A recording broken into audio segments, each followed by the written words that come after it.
Empecemos. Esta revisión se basa de las guías de práctica clínica de la Sociedad Americana de Pediatría, también de las guías europeas y de las guías NICE.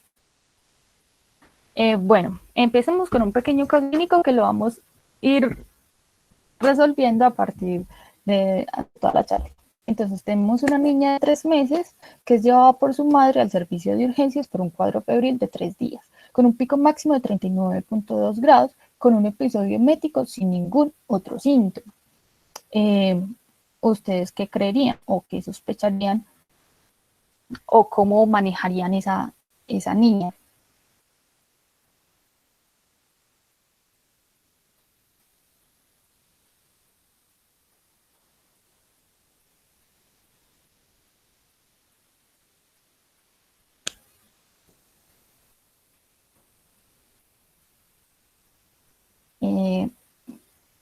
Manu, pues habría que hacer un examen físico que pues nos sugiriera de pronto algún hallazgo, alguna infección pues localizada que nos hiciera como orientar. Y si no, pues igual la recomendación es pensar en infección urinaria porque es como de lo más común cuando el niño tiene fiebre y uno pues como que no encuentra un foco infeccioso evidente pues como muy claro al examen físico. Sí, Johnny, tienes toda la razón y también hay que tener en cuenta cómo vamos a hacer la recolección de esa muestra, porque no es lo mismo hacer la recolección de la muestra en un niño que está inestable, que tiene una apariencia tóxica, a un niño que está estable, que nos está interactuando con el medio, por lo mismo, porque la recolección va a depender de la edad y según lo estable o no que esté el niño. Bueno. Vamos a definir la infección urinaria como el crecimiento de bacterias que se acompaña de marcadores inflamatorios como esterasa leucocitaria, nitritos, presencia de leucocitos en una muestra de orina recolectada adecuadamente en un niño con síntomas clínicos de infección urinaria. Es importante esto de los síntomas clínicos, sobre todo porque en los niños más pequeños los síntomas van a ser muy inespecíficos. Bueno, en la epidemiología tenemos que la infección urinaria después de la introducción de las vacunas, sobre todo para Streptococcus pneumoniae, se ha convertido en la infección bacteriana grave más frecuente en los niños menores de 2 años. Y la incidencia va a depender de la edad y del sexo. Entonces tenemos que en menores de 1 año es mucho más frecuente en los niños que en las niñas, y en los mayores de 1 año se invierte, va a ser mucho más frecuente en las niñas que en los niños. En los niños menores de 1 año, sobre todo los menores de 2 meses y los niños no circuncidados, el riesgo va a ser mucho mayor. Tenemos que los niños, hasta el 8% de los niños durante sus primeros 11 años de vida puede presentar en algún momento una infección urinaria.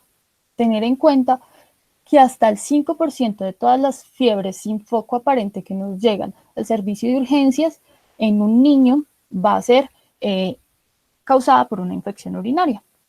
También, otra cosa importante es que hasta el 30% de estos niños con infección urinaria por primera vez van a sufrir una recurrencia durante los próximos 6 a 12 meses. Otra cosa es que los niños que tienen alteración anatómica, hasta el 30%, la primera manifestación de esta alteración anatómica en su tracto urinario va a ser una infección urinaria. Bueno, entonces los factores de riesgo para que un niño nos presente una infección urinaria, tenemos los antecedentes de malformación anatómica en tracto urinario, diagnóstico prenatal de hidronefrosis.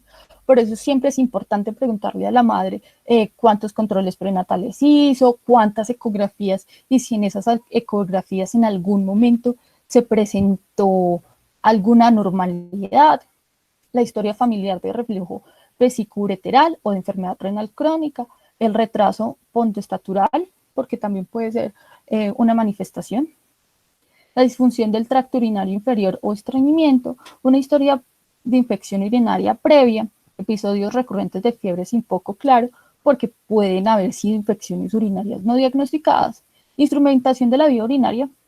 Esto es importante sobre todo para la recolección. porque si tenemos un niño que le vamos a recolectar la orina por medio de un catéter vesical y resulta que ese niño no tenía una infección urinaria, esa instrumentación de la vía urinaria nos va a generar un riesgo para que posiblemente este niño, si no tenía la infección urinaria, la desarrolle después. La vejiga neurogénica y la nefrolitiasis. Bueno, otros factores de riesgo que nos propone Nelson es el sexo femenino, el aprendizaje del control de esfínteres, que se considera también una disfunción miccional, porque muchas veces los niños, por estar jugando, se les olvida, entonces hacen vaciados incompletos. También tenemos una mala higiene en las niñas, que entonces hay una limpieza de atrás hacia adelante, generando una posible colonización perineal. Ya miraremos eso en la fisiopatología. El estreñimiento y bueno, y en las adolescentes también es importante el inicio de la actividad sexual o el embarazo adolescente. Bueno, recordar anatómicamente que el tracto urinario está conformado por el riñón, los uretres, la vejiga y la uretra. Tener en cuenta que según la ubicación de la infección va a ser una infección del tracto urinario superior o inferior y el manejo va a ser diferente. Sin embargo, en menores de 2 años, según la guía americana, todos deben tratarse como una infección del tracto superior, ya que los síntomas en ellos son muy inespecíficos y esa va a ser la gran diferencia. Bueno, en la etiología. Las infecciones urinarias están causadas principalmente por bacterias colónicas y el 90% de estas infecciones van a ser por Escherichia coli. Pero otros microorganismos van a depender de la edad. Entonces tenemos que en menores de 1 año puede estar presente Klebsiella pneumoniae, Enterobacter, Enterococcus y Pseudomonas. En mayores de 1 año tenemos que Proteus puede ser tan frecuente como E. coli. En niños más grandecitos también la infección urinaria puede estar causada por agentes virales como el adenovirus, que nos generan una cistitis con una hematuria importante. En nuestro hospital infantil tenemos que hasta el 11% de las infecciones por Escherichia coli son una E. coli beta-lactamasa, una E. coli beta-lactamasa de espectro extendido. Esto es muy importante para el tratamiento. Le sigue después de coli en nuestro hospital tenemos que el microorganismo que le sigue es Proteus y el que le sigue Klebsiella pneumoniae. Bueno, fisiopatológicamente puede estar causada por 2 vías. Ya sea ascendente, que es el 98% de los casos, o por vía hematógena, sobre todo en menores de 1 mes y cuando son por patógenos muy virulentos, pero pues la vía hematógena en realidad es rara y sobre todo la vamos a sospechar en niños que encontramos sépticos. Bueno, en la fisiopatología, como sabemos, es una infección ascendente y va por fases. Entonces tenemos una migración, entonces las bacterias van a colonizar el perineo, las bacterias del tracto gastrointestinal. Va a haber un ascenso de estas bacterias y una fijación de ellas en el epitelio de la vejiga. Esta adhesión, sobre todo en E. coli, se va a dar por las fimbrias P. Bueno, estas bacterias nos van a generar una respuesta inflamatoria e infección, la cistitis, cuando hay proliferación de estas bacterias. Cuando hay un reflujo, nos va a predisponer el ascenso de estas bacterias a los riñones y generar una pielonefritis. También hay que tener en cuenta que el huésped tiene mecanismos de defensa para estas bacterias. Entonces tenemos el flujo normal de la orina, que entre los mecanismos de virulencia de la E. coli se encuentran los flagelos para vencerlo, y el sistema inmune local también es un factor de defensa del huésped. Sin embargo, los polisacáridos capsulares y la hemolicina nos van a generar una respuesta inflamatoria y nos va a generar la infección. Esto es importante tenerlo en cuenta porque varía con la fisiopatología de una bacteriuria asintomática. Bueno, entonces, entre las alteraciones anatómicas tenemos que la más común es el reflujo vesicoureteral, que se va a dividir en grados 1, 2, 3, 4 y 5. La estenosis pieluretral, que es el principal causa de obstrucción. La alteración en los uréteres, que la principal es la duplicación del uréter. Las valvas uretrales, que es más común en los niños y se presenta más de manera posterior. Y la fimosis en los niños. Sin embargo, esto es bastante cuestionado. La fimosis porque la retracción, pues el prepucio van a crecer alrededor del meato las bacterias con más facilidad. Bueno, abordaje diagnóstico. Volviendo a nuestro caso, entonces nuestra niña de 3 meses tiene los siguientes signos vitales: una frecuencia de 100 latidos por minuto, una frecuencia respiratoria de 33, una presión arterial de 85/60 y una temperatura de 38,3. Al examen físico, es una niña que llora al ser examinada. Sin embargo, cuando la mamá la carga, se calma, está interactuando con el medio, fija la mirada, con movimientos activos. ¿Ustedes qué creen que antecedentes serían importantes en esa niña después de lo que les he hablado?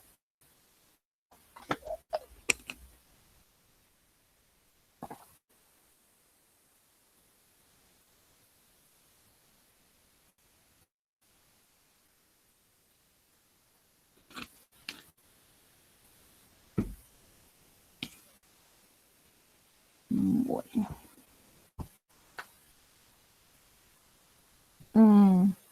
Entonces, los antecedentes a tener en cuenta, pues saben muy bien si la mamá hizo controles prenatales o no, cuántas ecografías hizo y si en esas ecografías en algún momento hubo alteración.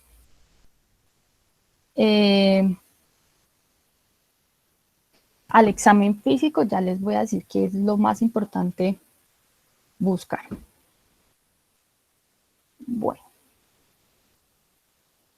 Entonces, recordando el triángulo de evaluación pediátrica, que nos lo recuerda mucho la doctora Manuela. Entonces, antes de iniciar, de recolectar la orina, de tomar cuadro hemático, de todo lo que tenemos que hacer, vamos a evaluar cómo está ese niño, si está estable o inestable. Entonces, vamos a evaluar la apariencia, el tono, si nos está interactuando con el medio, si es un niño activo, la respiración, si está respirando bien, la circulación, si tiene buena llenado capilar o si de pronto está cianótico, para determinar que si está estable o no. Si tenemos alteración en alguno de los lados del triángulo de evaluación pediátrica, vamos a considerar a ese niño como un niño inestable y debemos recolectar la muestra de orina antes de iniciar tratamiento antibiótico inmediato, antes de esperar el resultado de la muestra. Bueno, el cuadro clínico. La presentación va a depender de la edad, como siempre en pediatría. Entonces, los menores de 3 meses van a tener una presentación clínica muy inespecífica. Entonces, los síntomas y signos más comunes va a ser la fiebre, el vómito, el letargo, la irritabilidad, un rechazo a la alimentación, un retraso en el desarrollo. Y lo menos común va a ser un dolor abdominal, ictericia, hematuria y orina fétida. Hay que tener en cuenta que si un neonato nos llega a urgencias con una ictericia, es probable que ese niño tenga una infección urinaria. Entonces, tiene que estar entre nuestras sospechas diagnósticas, por ahí en un ladito, acordarnos, porque a veces se nos puede pasar de que un niño recién nacido ictérico podría tener una infección urinaria. Bueno, los mayores de 3 meses se van a diferenciar si son preverbales o verbales. Entonces, si es un niño preverbal, el síntoma y signo más común es fiebre, como vimos. La fiebre sin un foco claro, la mayoría nos hace sospechar que tiene una infección urinaria. Le sigue el dolor abdominal, la pobre alimentación, el vómito, el letargo, la irritabilidad, la hematuria, la orina y la orina maloliente. Como vemos en los niños preverbales, igual que en los menores de 3 meses, los signos son muy inespecíficos. Ya en un niño verbal los signos van a ser más específicos, más parecidos a los del adulto. Entonces, y sobre todo en niños que ya tengan control de esfínteres, entonces podemos ver que el niño puede presentar disuria, poliaquiuria, un vaciado disfuncional, cambios en el hábito intestinal, nos puede manifestar un dolor abdominal. La fiebre ya no va a ser tan común porque ya no, bueno, ya les voy a contar eso más adelante. El malestar, el vómito, la hematuria va a ser mucho menos frecuente y la orina maloliente o la orina turbia. Bueno, al examen físico, a los signos vitales, algo que a veces no revisamos y que siempre debemos tomar en todo niño que llegue, a todo niño que vamos a ver, es la presión arterial. Porque una presión arterial alta en un niño con una infección urinaria nos quiere decir o que ya había una alteración renal de base o que el niño está haciendo un daño renal que posiblemente nos vaya a hacer una cicatriz renal, que eso en un futuro nos va a causar muchos problemas. La fiebre, como vimos, el principal síntoma y signo en niños pequeños, en niños menores de 24 meses. Al examen del abdomen podemos encontrar un riñón palpable, sobre todo cuando hay pielonefritis, dolor a la palpación, signos de estreñimiento o vejigas palpables. Los genitales son bastante importantes revisarlos porque podemos encontrar factores de riesgo, como la fimosis, la sinequia vulvar, la estenosis meatal post-circuncisión, confluencia urogenital anormal o malformaciones cloacales, que también nos pueden estar predisponiendo a ese niño a la infección urinaria. Bueno, entonces les voy a hablar de estos, son unas escalas que se ha sacado a partir de estudios. Entonces, y nos dice si el niño tiene una probabilidad alta o baja de estar cursando una infección urinaria. Entonces, tenemos que los factores de riesgo en las niñas individuales es una raza blanca, mayores de 12 meses, una temperatura de 39 grados, una fiebre más de 2 días y ausencia de otro foco de infección. En los niños es una raza no negra, una temperatura mayor de 39, fiebre por más de 24 horas y ausencia o no de infección. También tienen en cuenta si es un niño circuncidado o no. Entonces, en las niñas, si una niña no tiene, si una niña tiene solo uno de estos factores de riesgo o no tiene, pues la probabilidad de que sea una infección urinaria es del 1%.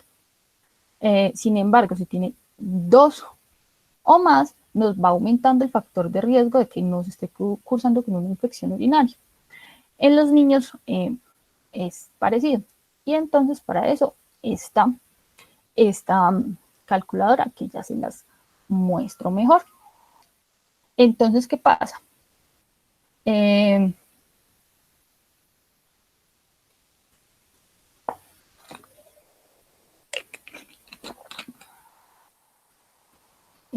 Ya les muestro.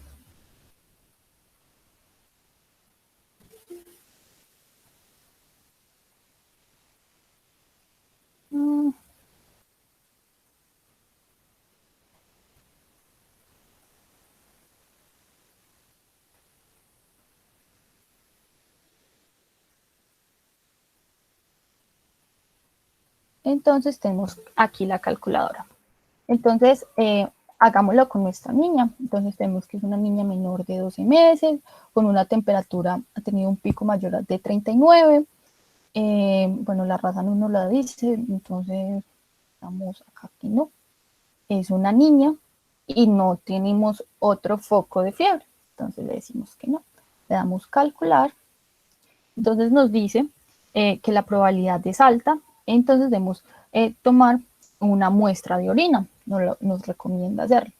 La calculadora sigue, entonces nos muestra que podemos también ingresar los resultados del uroanálisis para saber el riesgo o no que nos tiene esa niña de una infección urinaria.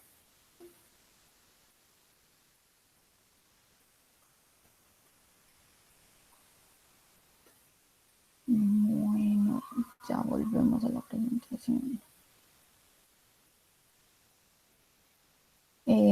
Ya volviendo a la presentación, entonces vamos a tener que según los síntomas, según el sitio, según si es complicada y según el episodio, si es el primero o más episodios, se va a clasificar la infección urinaria. Y de esto nos va a depender el seguimiento y el enfoque del tratamiento. Entonces, puede ser sintomática o asintomática.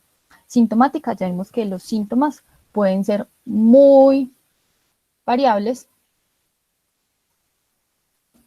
y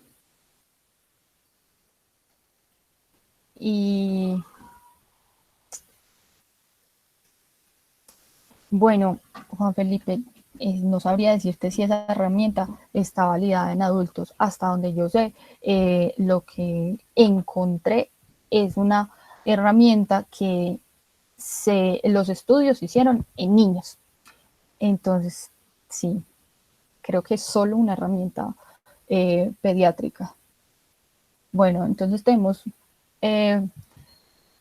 puede ser sintomática, como vimos en los menores de 24 meses, los síntomas son muy inespecíficos, o asintomática, es decir, a un niño que por cualquier otra razón le tomamos un parcial de orina. Sin embargo, es un niño que no tiene fiebre y que no tiene ningún síntoma. Entonces, ¿esto por qué puede dar? Entonces, la bacteriuria asintomática es el crecimiento de un número significativo de bacterias de la orina en un paciente asintomático y se da por la atenuación de las bacterias por el huésped, por sus mecanismos de defensa o por la colonización de la vejiga por bacterias no virulentas que no generan una activación de la respuesta sintomática. También hay que tener en cuenta que si tenemos una infección urinaria por un patógeno diferente a E. coli, debemos estar sospechando que ese niño puede tener una malformación anatómica, porque nos está indicando que los mecanismos de defensa del huésped no están funcionando, y entre esos es el flujo normal de la orina. Bueno, el sitio. Es importante porque de esto depende la duración del tratamiento y el tratamiento, y si va a ser ambulatorio o si va a ser intrahospitalario. Entonces tenemos que la pielonefritis es la infección piógena de la pelvis renal y del parénquima, y va a ser en un niño que nos va a presentar fiebre, dolor abdominal, dolor lumbar, malestar, náuseas, vómito, falta de apetito, falta de crecimiento, letargo, irritabilidad. Como vimos en los menores de 24 meses, los síntomas son muy, muy inespecíficos. Entonces es muy difícil diferenciar si el niño nos está cursando una pielonefritis o una cistitis. Por eso la Sociedad Americana de Pediatría nos recomienda que en todo niño menor de 24 meses debe tratarse como si fuera una pielonefritis, porque igual el síntoma principal va a ser fiebre. La cistitis, en general, estos síntomas los va a presentar sobre todo los niños más grandecitos, y es la inflamación de la mucosa de la vejiga urinaria. Entonces se va a presentar con disuria, urgencia miccional, polaquiuria, dolor suprapúbico, incontinencia, mal olor de la orina o hematuria. Como vemos, la diferenciación de la pielonefritis o de la cistitis es clínica, a pesar de que se han usado los reactantes de fase aguda.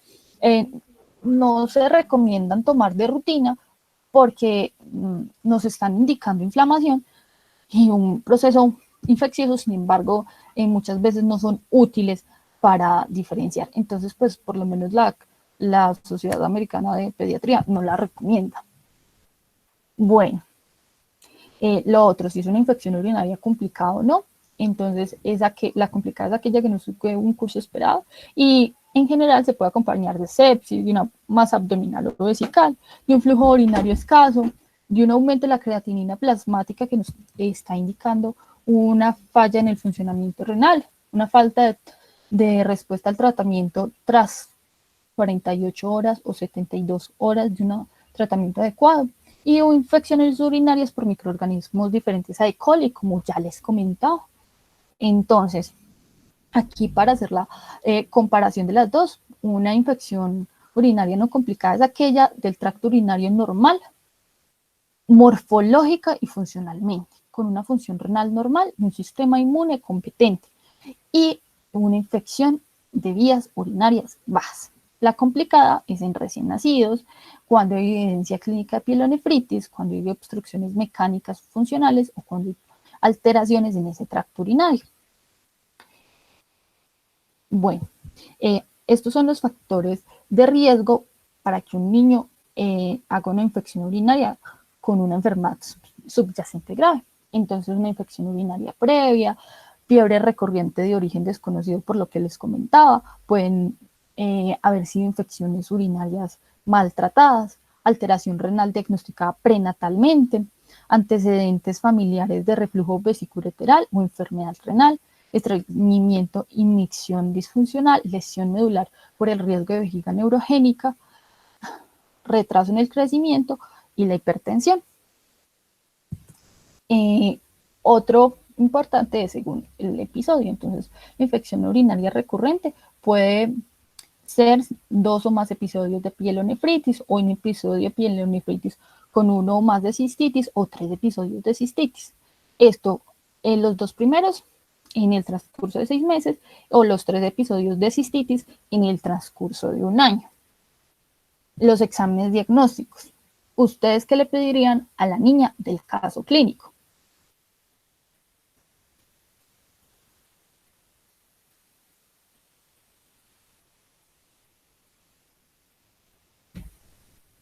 Bueno, ya muchos me dijeron que habría que pedirle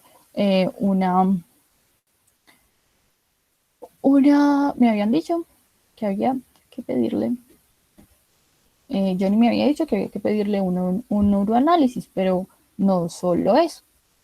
Entonces, vamos a ver, el uroanálisis, el cultivo, el cuadro hemático, porque una marcada leucocitosis nos puede estar indicando que esa niña nos puede estar cursando con un absceso renal, o los electrolitos séricos, porque puede haber alteración en la función renal, entonces pueden haber una alteración, entonces podemos tener un sodio alterado, podemos tener también un potasio alterado, entonces es importante estos electrolitos séricos, porque si hay una alteración de ellos, ese niño vamos a tener que hospitalizarlo. Las imágenes, esto es bastante controvertido porque depende mucho de la guía, el enfoque, entonces ya les comentaré eso. Bueno, digamos con nuestro caso clínico. Entonces, nuestra niña de 3 meses, con 3 días de fiebre, con un pico de 39, antecedentes.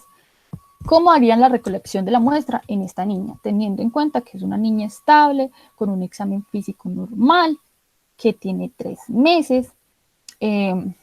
¿Ustedes qué creen?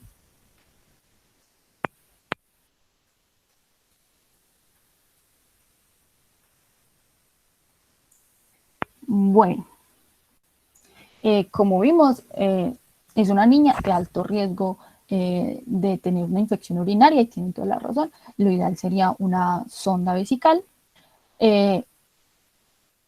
No deberíamos empezar con la bolsa de recolección de orina, porque pues en realidad tiene muchos falsos positivos. Y bueno, sin embargo, si fuera otro caso, si fuera un niño con una baja probabilidad de infección urinaria, con bajo riesgo de infección urinaria, con menos del 1%, otro caso, podríamos empezar con la bolsa de recolección de orina. ¿Por qué? Porque como les comentaba, esa instrumentación de la vía urinaria es un factor de riesgo para que luego nos pueda hacer una infección urinaria. Entonces, se puede recolectar la orina por bolsa, y esta nos ayudaría a descartar la infección urinaria. Solo a descartar, a confirmar no nos ayuda. Entonces, sigamos. Entonces, la recolección de la muestra, como les he dicho en toda la charla, debe realizarse antes de iniciar tratamiento antibiótico. Entonces, tenemos 4 métodos. el invasivo, que es punción suprapúbica, cateterismo vesical o bolsa de plástico, y cateterismo vesical. Y lo no invasivo, la bolsa de plástico o una muestra obtenida a mitad de la micción en niños que ya tengan control de esfínteres y después de un buen lavado genital. La Academia Americana recomienda la punción suprapúbica para todo niño menor de 24 meses.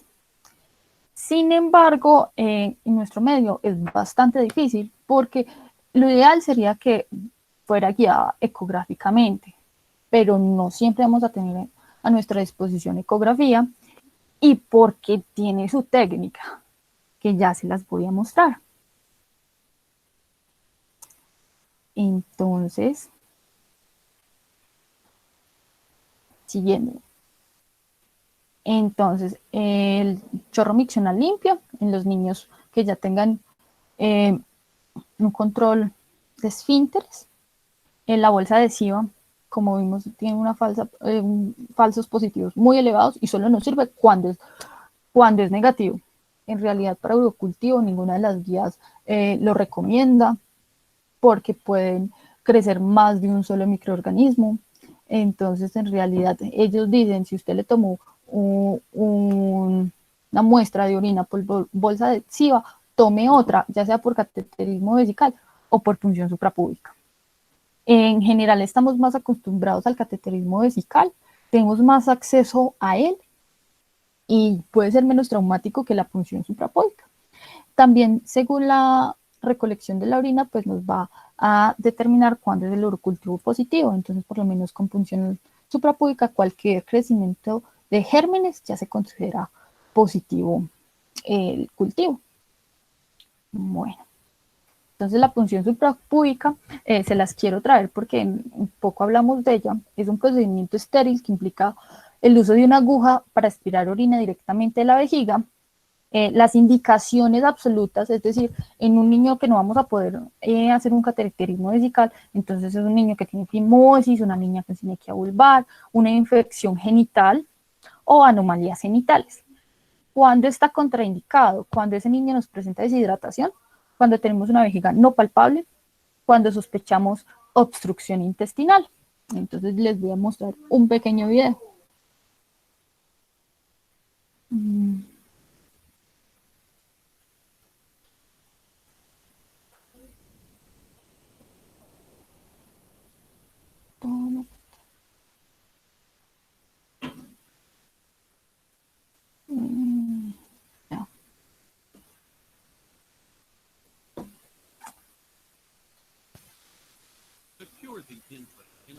Entonces, este es el método.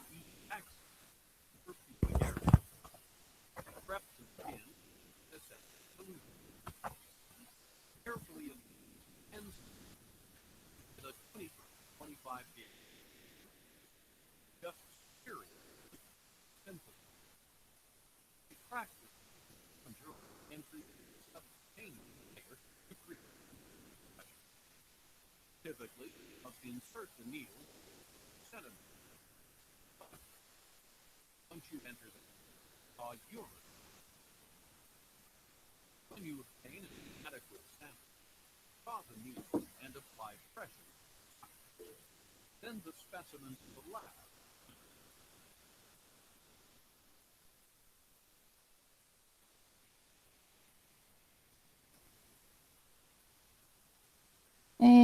No ves el video.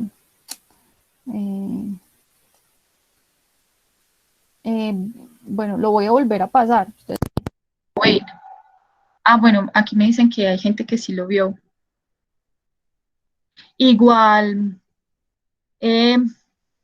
yo se los dejo en la presentación o les paso el link. Bueno, entonces sigamos. En el uroanálisis, entonces se va a evaluar aspectos físicos como el volumen, el color, el olor, el aspecto citoquímico, que son las tiras reactivas, que son bastante importantes, el urocultivo y el sedimento. Entonces, el uroanálisis, las tiras reactivas pueden evaluar muchas cosas, entre ellos los nitritos, la esterasa leucocitaria, las proteínas, la glucosa, sangre, urobilinógeno, pH, entre otras muchas cosas. A nosotros nos interesan los nitritos y la esterasa leucocitaria. Recordar que los nitritos son a causa de que las bacterias convierten los nitratos presentes en la orina por medio de la enzima nitrato reductasa, la reducen a nitritos. Entonces, la presencia de nitritos nos va a indicar que hay bacterias en la orina.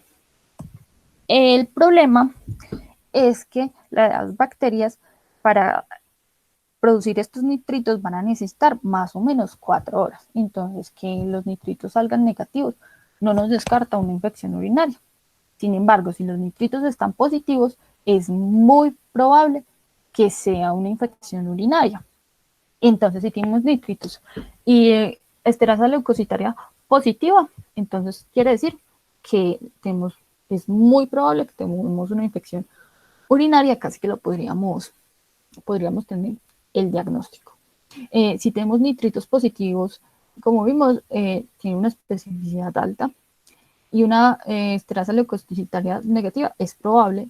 Cuando los nitritos están negativos y la esterasa leucocitaria puede o no ser, porque sin embargo la esterasa leucocitaria puede estar presente por otras causas, no necesariamente infección urinaria, y cuando ambos están negativos se excluye infección urinaria.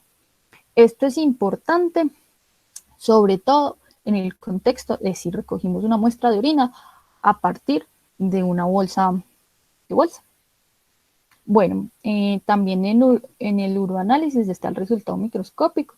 Entonces, si vemos bacterias o no, y si tenemos presencia o no de leucocitos. Entonces, si tenemos los dos, pues se debe considerar una IU.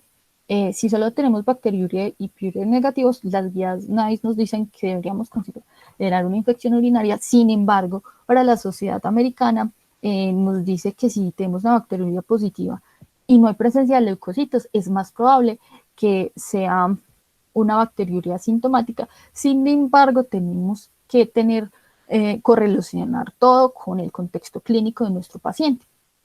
Si ambos están negativos, ese niño posiblemente no tenga una infección urinaria. Entonces acá vemos la sensibilidad y la especificidad de cada una. Entonces, la prueba de nitritos es mucho más específica que sensible. La esterasa leucocitaria es más sensible que específica. Y si tenemos los dos,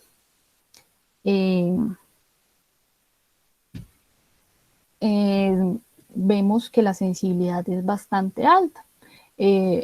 Esto nos ayuda mucho si estamos, por ejemplo, en el rural y solo tenemos un uroanálisis para realizar.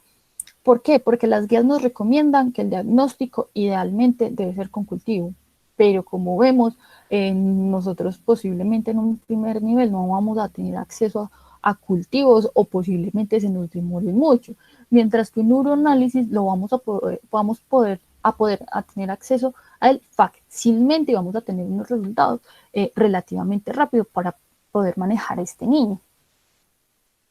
Bueno, el cultivo es el estándar de oro para el diagnóstico de infección urinaria. Para las guías de la Sociedad Americana nos dicen que todo niño menor de 24 meses que se estemos sospechando de infección urinaria debe tener un cultivo. Entonces, para el diagnóstico de pielonefritis debemos tener un cultivo. Con alto o intermedio riesgo de enfermedad grave tenemos que tener un cultivo. En menores de 3 años, si tenemos un resultado positivo de esterasa o de nitritos, es decir, tenemos como la duda, podemos conformar con el cultivo en niños más grandes. Cuando es una infección urinaria recurrente, sobre todo porque debemos de saber qué patógeno es y qué tan sensible o no puede ser este patógeno a los antibióticos. También si no hemos tomado una muestra y si el niño no está respondiendo en las primeras 48 horas al tratamiento, deberíamos mandar un cultivo. Y cuando los síntomas clínicos no están relacionados con lo que nos da el uroanálisis, entonces tenemos un niño que nos está presentando muchos síntomas urinarios, sin embargo el uroanálisis nos da todo negativo. En ese niño más grandecito deberíamos pensar en realizar un cultivo.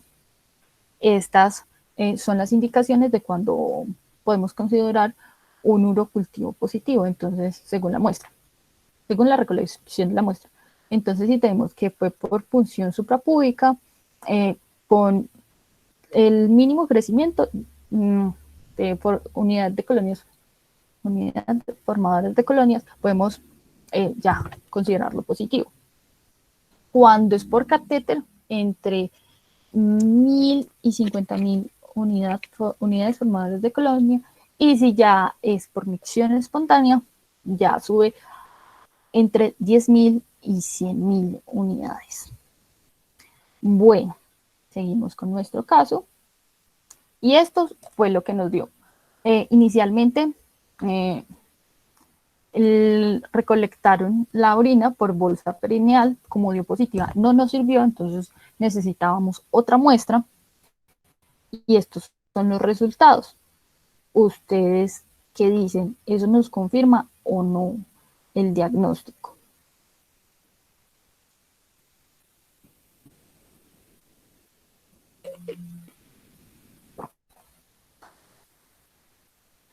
Bueno, como vemos, entonces tiene nitritos negativos, pero como les decía, los nitritos pueden o no estar presentes según el tiempo que dure la orina en la vejiga. Entonces, por eso se recomienda la primera orina de la mañana, porque la orina va a llevar más de 4 horas en la vejiga y esas bacterias han tenido el tiempo de convertir a nitritos. Entonces tenemos leucocitos positivos, un sedimento positivo, sin embargo no tenemos bacteria significativa. Unos leucocitos, sin embargo el hemograma nos muestra unos leucocitos altos. Y bueno, la muestra de orina con sonda nos muestra el siguiente cultivo: una E. coli con más de 100.000 unidades formadoras de colonia. Entonces, según el método, nos está indicando que efectivamente sí tiene una infección urinaria. Bueno, las imágenes. Las imágenes son muy controvertidas. Entonces, tenemos que las imágenes, el objetivo es identificar las anomalías anatómicas que nos aumenta el riesgo de cicatrización de cicatriz renal y nos predispone a nuevas infecciones urinarias. Determinar si hay afectación renal activa según el tipo de imagen y evaluar si la función renal es normal. Bueno, entonces, según las guías americanas, nos recomiendan que todo niño menor de 2 años con primer episodio de infección urinaria febril debería tener ecografía. Pero debemos igual en otros niños mandar imágenes cuando la infección es recurrente, cuando tenemos riñones palpables, cuando hay signos clínicos de pielonefritis, cuando tenemos septicemia o bacteremia, cuando hay un fallo terapéutico, cuando la presentación clínica es inusual o cuando hay alteración conocida prenatalmente. Debemos realizar una búsqueda más exhaustiva. Entonces, las imágenes que en general se usan en infección urinaria son la ecografía, la gammagrafía y la cisturetrografía miccional. Sin embargo, no se usan rutinariamente, muchas no se usan en la fase aguda. Entonces, la ecografía la vamos a usar cuando hay antecedente de hidronefrosis prenatal, infección urinaria febril, cuando es una infección urinaria recurrente, cuando es por un germen diferente a E. coli, porque ya les comentaba que gérmenes diferentes pueden indicarnos una alteración anatómica, niveles elevados de creatinina y antecedentes familiares de reflujo vesicoureteral. La gammagrafía renal es la única que nos va a mostrar si hay o no cicatriz renal. Y se debe hacer 4 a 6 meses después del evento, porque en el evento agudo nos va a mostrar alteración, entonces no nos va a ser útil porque nos va a dejar con la duda si es por la infección urinaria o es una cicatriz renal previa o qué está pasando. Entonces, en la fase aguda no se recomienda.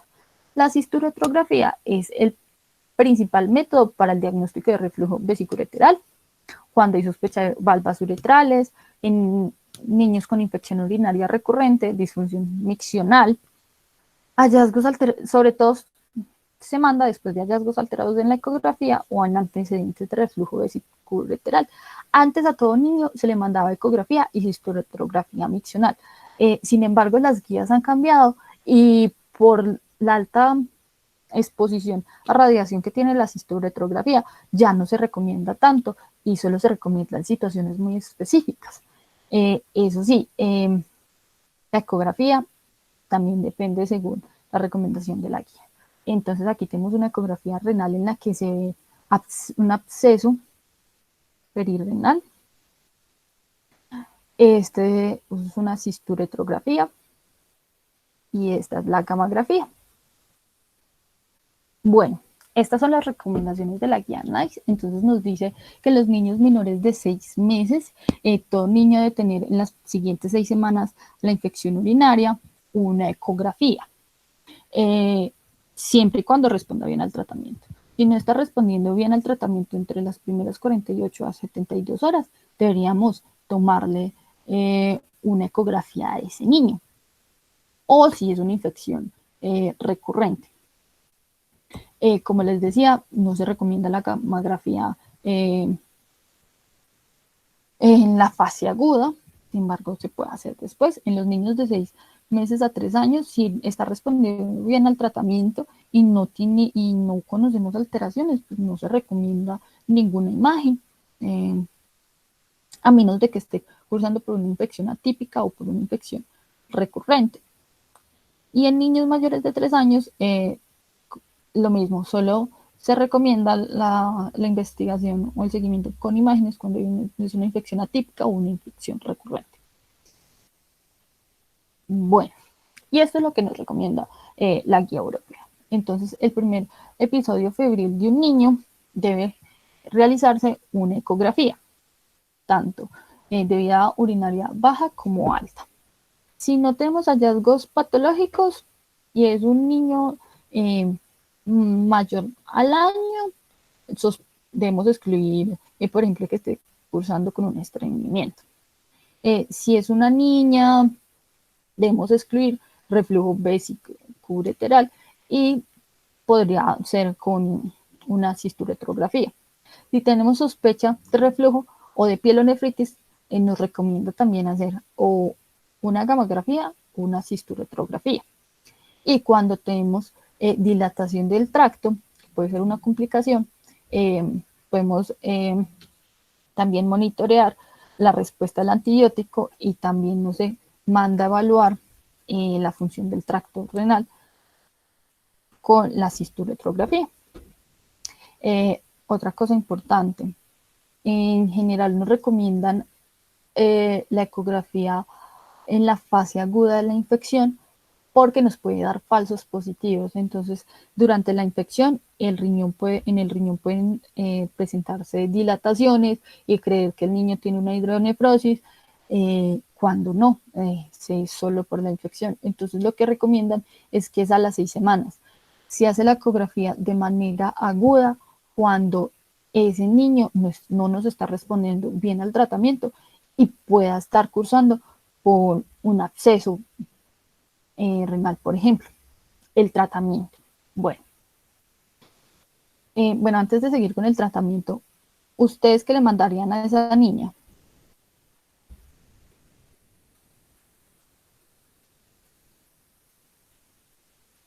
De imágenes, o sea, considera que debe hacerse el seguimiento o no.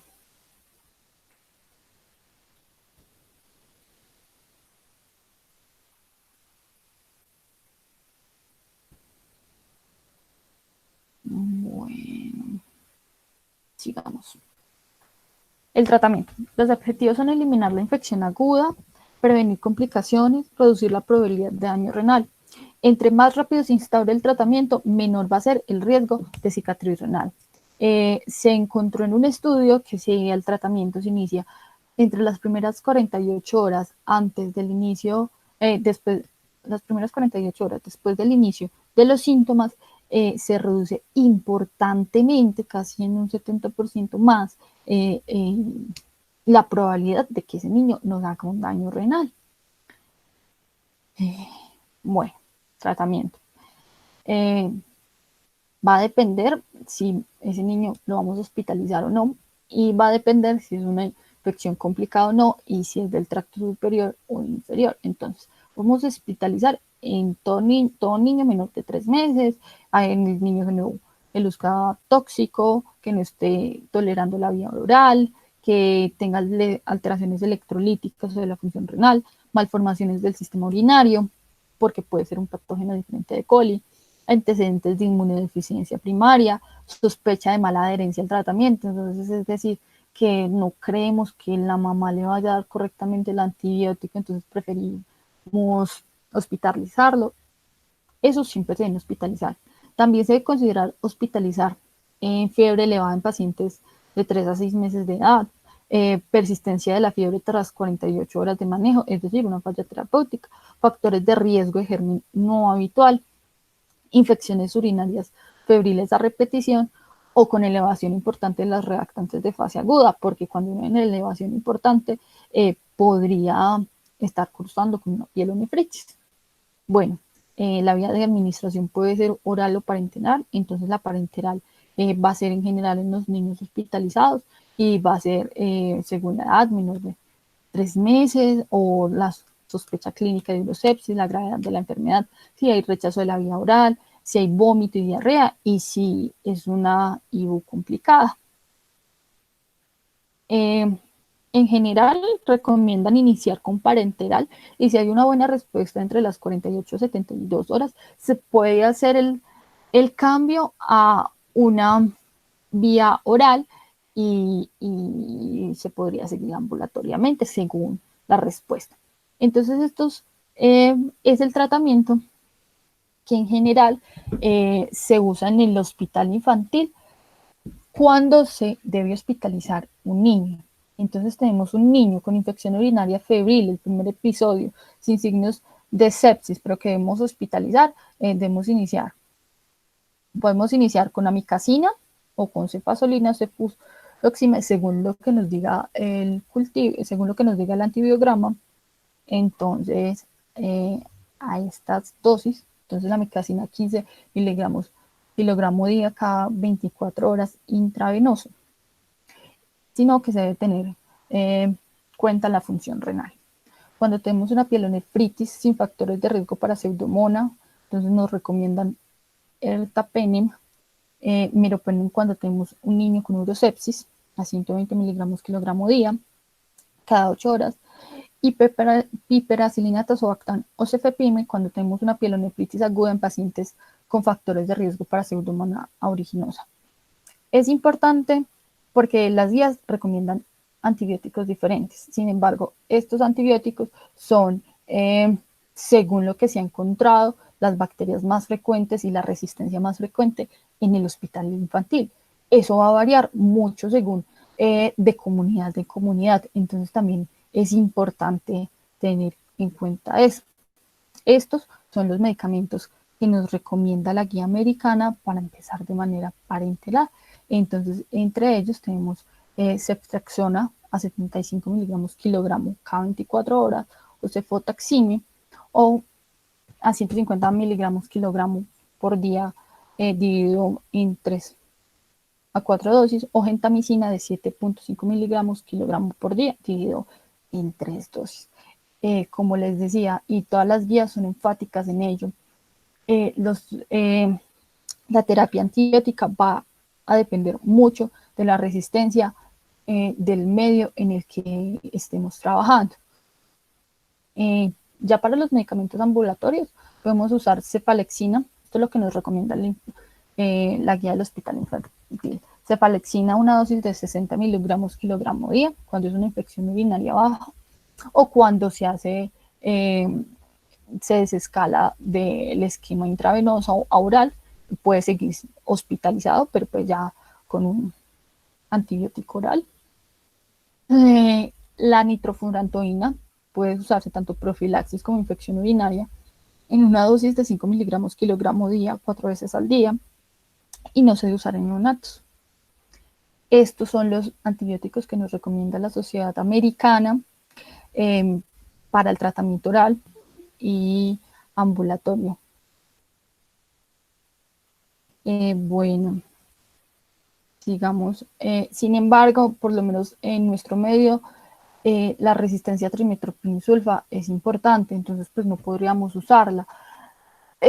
La resistencia a amoxicilina también es considerable. Entonces, como les digo, depende mucho dónde estemos trabajando el tratamiento antibiótico. Bueno, como vemos aquí, también cefalexina de 50 a 100 miligramos kilogramo en 4 dosis. La duración. Entonces, si tenemos que es una cistitis, con 3 a 5 días, recomiendan todas las guías y en eso se ponen de acuerdo el manejo antibiótico y le va muy bien. Sin embargo, esto en niños mayores, en que estamos claros de que la sintomatología es de una cistitis donde un niño que no ha tenido fiebre. La pielonefritis sí se recomienda de 7 a 14 días, preferiblemente 10 días o 14. La pielonefritis, como sabemos, los menores de 24 meses es bastante difícil diferenciar entre pielonefritis y cistitis, entonces por lo menos la guía americana recomienda que todo niño menor de 24 meses debe tratarse como si fuera una pielonefritis. Entonces todo niño va a tener, menor de 2 años, va a tener su tratamiento entre 10 y 14 días. Con un tratamiento exitoso, la orina se vuelve estéril después de 24 horas y la leucocitura normalmente desaparece en 3 a 4 días. Por eso es importante recoger la muestra de orina antes de iniciar antibiótico, porque como vimos, se puede volver estéril la orina y dar negativo el cultivo rápidamente. Bueno, entonces este es el algoritmo que nos recomienda la guía americana. Entonces tenemos un niño de 2 a 24 meses con fiebre. Entonces nos dice, es un paciente que requiere terapia antibiótica inmediata, es decir, un paciente inestable. No, entonces nos da para mirar si la probabilidad de infección urinaria es alta o baja y determinar qué vamos a hacer. Si es un niño inestable, debemos obtener la muestra de orina o por catéter o por punción suprapúbica antes de iniciar la terapia antibiótica, por lo que les comentaba. Entonces, vamos aquí. La probabilidad. Entonces, ¿la probabilidad es baja? No. Entonces, la opción son dos. Obtener por bolsa o por catéter o por catéter. Bueno, entonces tenemos aquí. Si la probabilidad es alta, ya en nuestro caso es sí, entonces hacemos seguimiento. Ay, ya me perdí. Bueno, la probabilidad es un niño de bajo riesgo. Sí, es un niño de bajo riesgo. Buscamos otros focos de fiebre y paramos para infección urinaria. Si tenemos un niño que no es de bajo riesgo, entonces obtenemos la muestra de orina. Y según sale positiva o no, entonces si sale positiva debe hacerse el cultivo. El cultivo debe realizarse por muestra, ya sea por catéter, por sonda vesical o por punción suprapúbica. Debe iniciarse la terapia antimicrobiana efectiva según el cultivo. Y bueno, entonces el nuevo cultivo es positivo, se ajusta y el tratamiento es de 7 a 14 días y se obtiene ecografía renal. Entonces aquí nos dice que en general después de 6 semanas de resuelta la infección debe hacerse evaluación por ecografía y mirar si tiene o no riesgo para reflujo vesicoureteral. Entonces llegamos acá. no tiene riesgo, entonces se le da instrucciones a la familia y se detiene y se deja investigar. La ecografía salió normal, se tomó una cistografía y ya según el manejo, según lo que nos den las imágenes, pues debemos remitir a ese niño y debemos manejarlo de manera diferente. Pronóstico. Lo más importante son las complicaciones. Hasta el 20% de los niños inicialmente pueden, en la fase aguda de la infección urinaria, pueden tener alteración renal. La complicación más importante es la cicatrización renal. Por eso debemos instaurar una terapia antibiótica pronto, porque como les decía, si se inicia esas primeras 48 horas, estamos reduciendo la posibilidad de que ese niño nos haga cicatrización renal y que nos lleve a una proteinuria, una hipertensión o una insuficiencia renal crónica o que nos haga pielonefritis recurrentes o una alteración de la función glomerular. Hay niños con factores de riesgo con más factores de riesgo para esta cicatrización renal, entonces tenemos que los niños con reflujo vesicouteral, especialmente 4 y 5, son más propensos a la cicatrización renal. Por eso estos niños debemos hospitalizarlos y tener cuidado cuando nos hacen una infección urinaria, cuando la infección es distinta a E. coli, porque nos está diciendo que ese tracto urinario no está funcionando adecuadamente o tiene una alteración morfológica, cuando la fiebre es mayor a 39 grados, porque es más el riesgo de que nos esté haciendo una pielonefritis, y es más el riesgo de la cicatriz.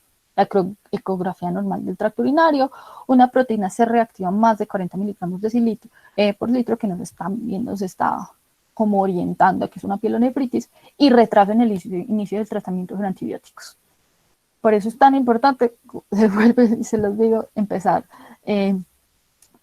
un antibiótico adecuado según nuestra resistencia y según lo que estemos sospechando, pero no se puede retrasar el tratamiento antibiótico. La profilaxis.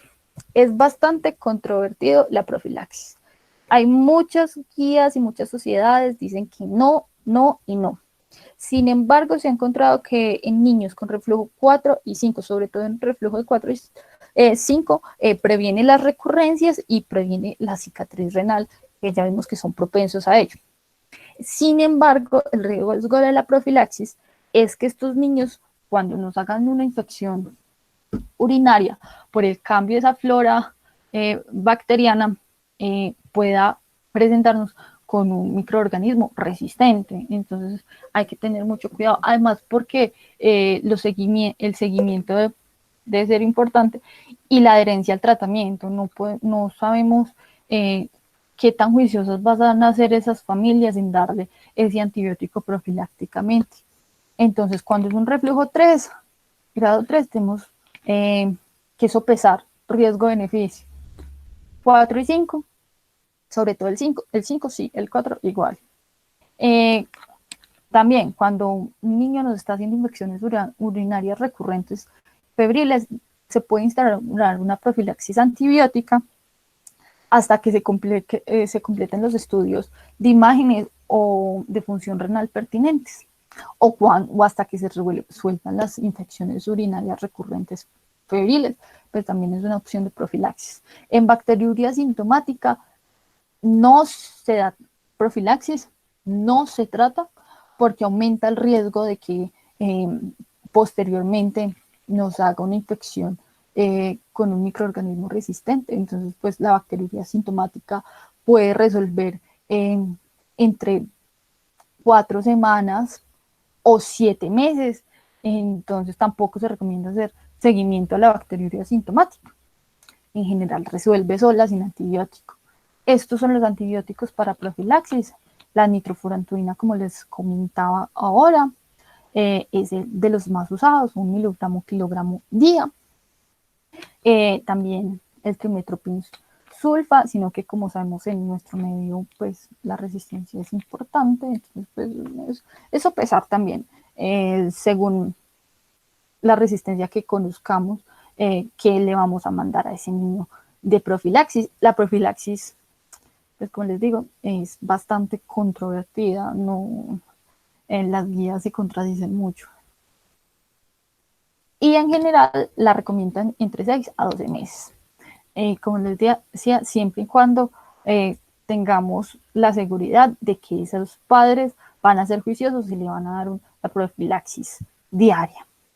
El seguimiento. Entonces, a estos niños con infecciones urinarias debe hacerse curvas de crecimiento y desarrollo, igual a todo niño, pero tenemos que estar pendientes. También cuando presenten nueva sintomatología o cuando se tome una presión y sospechemos o miremos o la encontremos alta. Es decir, a estos niños a veces nos da mucha pereza porque a veces no tenemos el tensiómetro especial para niños, sobre todo en muchas urgencias es difícil conseguir un tensiómetro para niños, a menos de que estemos en el infantil, pero lo ideal sería tomarle la presión arterial a esos niños en consulta ambulatoria si sabemos que ese niño tiene un antecedente de infección urinaria, por lo que les decía de la cicatriz renal y el riesgo que nos hagan una hipertensión renal, y la evaluación cuidadosa de los genitales externos durante el seguimiento. ¿Cuándo debemos remitir ese niño a nefrología? Igual, si estamos en un primer nivel, después de la infección urinaria, si no es complicada, si la manejamos ambulatoriamente, ese niño, el seguimiento en algún momento debería verlo un pediatra. Bueno, la remisión a nefrología en pacientes con anomalías nefrourológicas, en infecciones urinarias recurrentes, en el reflujo vesicoureteral de alto grado, en presencia de cicatrices renales, en hipertensión arterial, en daño renal instaurado, en trastornos miccionales que no responden a terapia estándar, infección urinaria típica y retraso del crecimiento y antecedente familiar de enfermedad renal crónica. Y bueno, esto fue todo de lo que les tenía para hoy. No sé si tengan preguntas.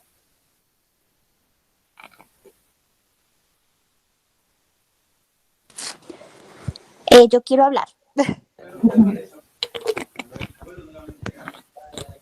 ¿Me escuchan? Yo sí.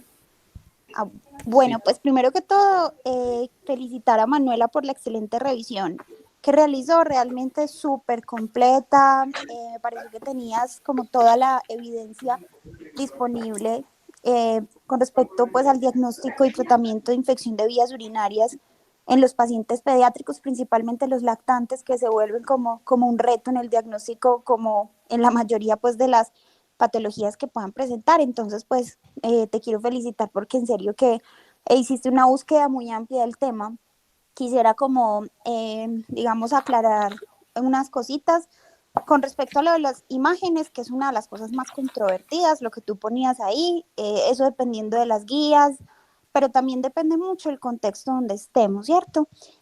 Tú ponías ahí en el cuadrito, y es cierto que pues la ecografía, mejor dicho, ninguno de los estudios imagenológicos deberían ser para todos los pacientes, eso está muy claro. Cada estudio imagenológico tiene una indicación, ¿cierto? Sobre todo porque, por ejemplo, en el caso de la gamografía con DMSA, inicialmente la que hacemos para buscar cicatrices, y en el caso de la cisturetrografía, pues el niño está expuesto a una radiación importante con todas las consecuencias que eso puede llevar. Y sobre todo que también en la gamografía con DMSA, particularmente cuando el niño es pequeño, es decir, en este caso los lactantes, inclusive preescolares, a muchos les ponen sedación. Entonces, pues también ahí tendríamos un segundo riesgo. Pero entonces, lo que les quería comentar es que pues en nuestro medio, tú ponías ahí las recomendaciones internacionales, que se tiene un primer episodio de infección de vías urinarias y pues sí, lo ideal es hacer la ecografía al menos 4 a 6 semanas después del episodio, por la alta tasa pues de falsos positivos que se pueden ver. Sin embargo, nuestro medio, como el seguimiento de los niños puede ser difícil, ¿cierto? La mayoría de los niños puede que al mes o a las 6 semanas no sea posible realizarse la ecografía por diferentes motivos, por aseguramiento, por desplazamiento, por dinero, la falta de autorización de la EPS, bueno, muchas condiciones. Entonces, de forma general, nosotros lo que hacemos es que con ese primer episodio de infección de vías urinarias, si tenemos el paciente hospitalizado, aprovechamos la hospitalización del paciente para hacer la ecografía. Si la ecografía sale normal, pues es poco probable, al menos en ese momento, que el paciente tenga una alteración estructural, que ya les voy a hablar de eso. y entonces uno queda un poco más tranquilo. El problema es cuando sale alguna alteración, lo que tú decías, algún grado de dilatación del tracto urinario, ¿cierto? O que una hidronefrosis o que le ven un ureterocele, entonces son cosas que pueden ser por sí mismas secundarias a la infección urinaria y sesgarnos y mandarle la historetrografía y resulta que el paciente no tenía nada. En ese caso, a no ser que la hidronefrosis fuera severa, uno le puede repetir la ecografía, ahí sí, un mes después, que ya era pasado todo el episodio agudo y ya pues confirmar o descartar el hallazgo previo. Pero entonces, en conclusión, para esos niños hospitalizados siempre preferimos hacerles la ecografía mientras estén hospitalizados, al menos para descartar cosas grandes de las que tuviéramos que hacer alguna intervención urgente, o lo que tú ya decías, digamos, en ese niño que no va evolucionando bien, precisamente para descartar un absceso perirrenal o alguna malformación, pues que lo esté predisponiendo. Entonces, digamos que esa sería en nuestro medio la aplicación que tendríamos. Ya las otras imágenes, ahí quedó pues muy claro, la gammagrafía y la cistoretrografía se haría en casos que tuviéramos una infección urinaria atípica, que ya mostraste los criterios, o en IBU recurrente, pues definitivamente ahí sí, pues lo tenemos que hacer, pero ser como muy juiciosos con eso. Y finalmente lo que les quería decir, y que siempre se los he recalcado los que han estado conmigo, es que en la ecografía seamos muy juiciosos leyéndola, nunca nos vayamos al final donde diga estudio dentro de límites normales, porque ustedes saben que eso a veces son plantillas, ¿cierto? Y puede que en la descripción haya, valga la redundancia, pues como una descripción o algún reporte de alguna alteración, pero como eso es plantilla, entonces ponen dentro de límites normales y nadie leyó el resto del estudio. Una de los grandes valores que tiene la ecografía renal es precisamente ver que la anatomía de la vía urinaria esté normal. Es decir, pues lo primero es uno ver que el niño tenga los dos riñones, ¿cierto? Entonces eso es una de las cosas más básicas, pero si nosotros no nos detenemos a leer el reporte, pues nunca nos vamos a dar cuenta de eso.